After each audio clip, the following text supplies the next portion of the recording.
Сайн байцгаана уу? Та бүхэндээ энэхүү өдрийн мэндийг хүргэе. Намайг улан баяр өвгтэй Монгол сор гэдэг. Би Завхан аймгийн Улиастай суманд төрж өссөн.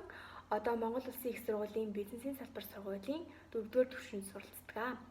Би ахлах сургуулиасаа нийгмийн идэвхтэй анги хамталнаа манлайлан оролцдог сурагч байсан. Оюутан болоод ч одоо нийгмийн идэвхтэй байхын тулд Завхан аймгийнхаа оюутны холбоонд орох зорилгыг өөртөө тавьсан байгаа. За 1-р курсынхаа намар анкет ярилцлага өгөөд тэнцээгүй харин хавар нь ахаад эсэлт авж ийн гэж сонсоод анкет ярилцлага өгөөд тэнцээд орж исэн.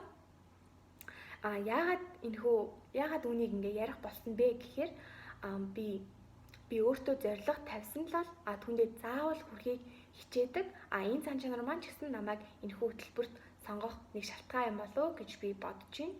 За оюутныхаа холбоонд ороод идэвхтэн гишүүнээс ерөнхий нарийн бичгийн дарга болтлоо ажиллахад миний багаар ажиллах чадвар болон бусдыг сонсох чадвар илүү их нөлөөсөн юм болов уу гэж би одоо боддог. Миний сул талын хувьд гэх юм бол би жижигхэн зүйл дээр алдах гээд байдаг.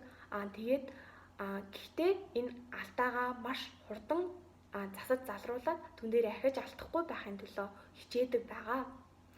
Миний сонирхол хобби гэх юм бол би уран зохиолын ном илүү их унших сонирхолтой.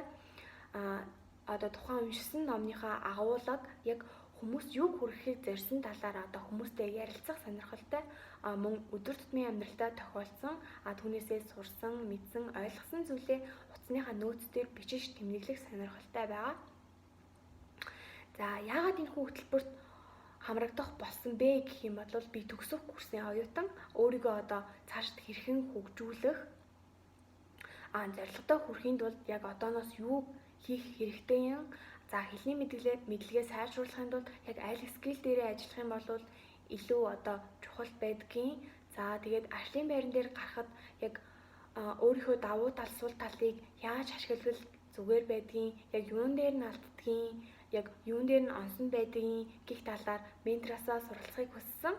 За хэрвээ би энэхүү хөтөлбөрт менторшип хөтөлбөрт хамрагдах юм бол өөрийгөө одоо бүхэл талаас нь хөгжүүлэх